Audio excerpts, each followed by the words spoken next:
Meron na naman tayo guys na bagong leopard gecko. Ito ang Electric Bloodline Sunglow. May kita nyo guys, napakalaki na itong gecko na to guys.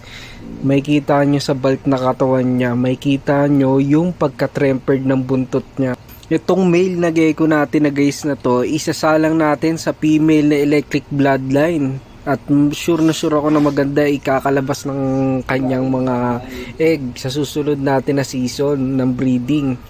Ayun guys, so aasahan natin yung ganitong pagka-giant na leopard gecko.